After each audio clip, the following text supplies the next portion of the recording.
Ini adalah SUV termurah Honda dan WRV yang paling murah. Tipe E CVT. Jadi pasti kalian penasaran banget apa aja sih yang bisa didapetin sama WRV yang paling murah ini. Ini mobil SUV compact buat kalian-kalian yang budgetnya pas-pasan. Kalau misalnya yang tipe RS itu dianggap kemahalan, mungkin ini dengan bandrol 270 jutaan bisa jadi alternatif. Makanya sekarang gue mau ngebahas apa aja yang kita dapat dari mobil ini. Ayo lanjutin terus.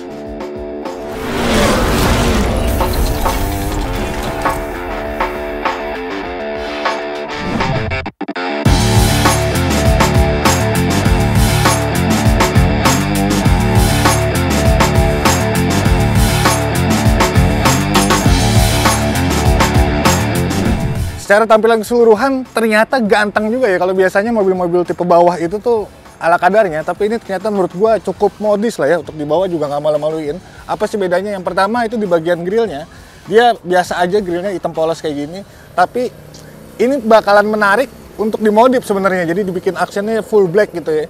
Kalau misalnya yang RS kan dia udah kayak ada motif-motif diamondnya kayak gitu. Kemudian lampu-lampunya ini gue teringat sama Honda Brio sebenarnya. Sama juga dia masih bohlam-bohlam, belum full LED kayak yang tipe RS gitu. Juga bagian fog lampnya tapi dia udah proyektor.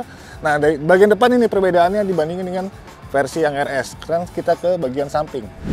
Nah di bagian sampingnya perbedaan yang paling mencolok pastinya di bagian peleknya. Dia pakai ukurannya 16 inci dan modelnya masih single tone kayak gitu. Ya memang ini sektor yang paling kelihatan kurang enak ya untuk di tipe ini.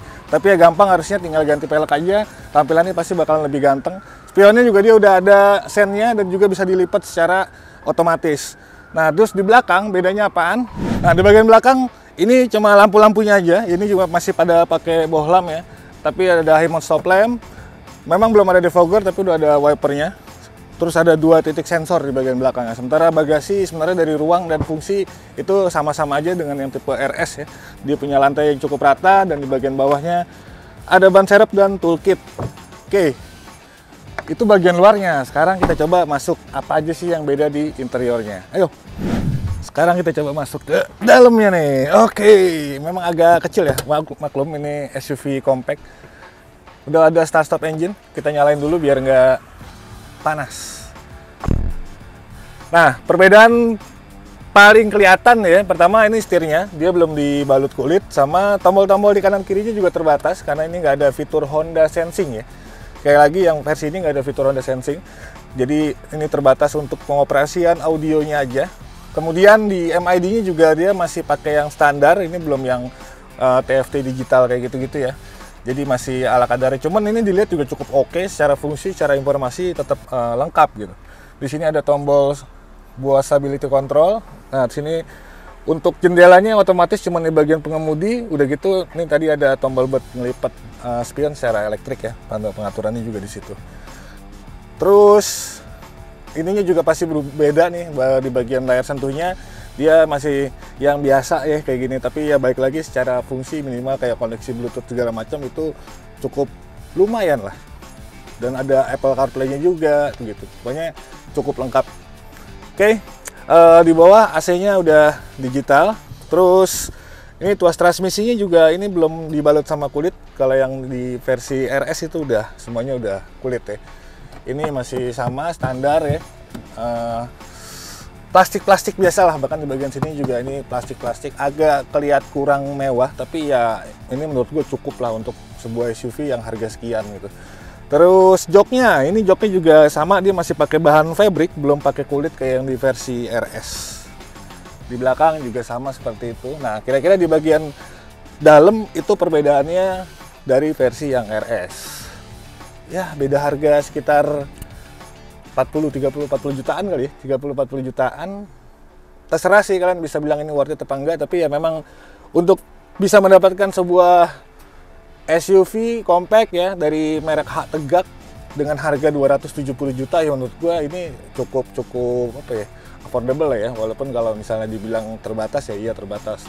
Tetap harus ada upgrade yang kita lakukan sendiri. Kira-kira kayak gitu. Nah, Untuk driving impression ya mungkin mirip-mirip ya, sama ya. Cuman kalaupun ada perbedaan dikit yang gue rasain itu dari sektor kenyamanan lah paling. Jadi gue ngerasa suara mesin itu lebih kedengeran di dalam, dan suara ban itu gemuruhnya juga masih masuk ya. Di peredaman kabinnya agak kurang ketimbang yang versi RS. Itu doang sih, sisanya sama semua handling dan performanya.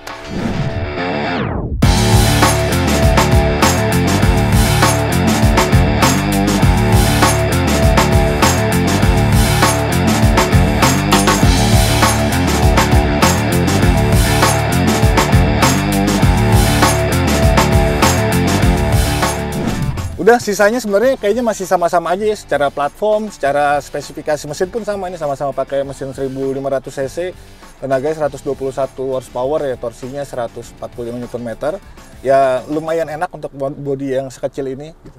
Apalagi kalau dibandingin sama BR-V atau mobil-mobil 1500 cc Honda sejenisnya, ini cukup lumayan, kira-kira kayak gitulah. Apalagi perbedaannya yang bisa gue temukan sih itu, tapi kalau kalian bisa menemukan silahkan sampaikan aja di kolom komentar, dan menurut kalian apakah ini worth it atau enggak untuk dimiliki, silahkan sampaikan juga. Sekian aja dari gue, sampai jumpa di video selanjutnya, gue pamit, peace.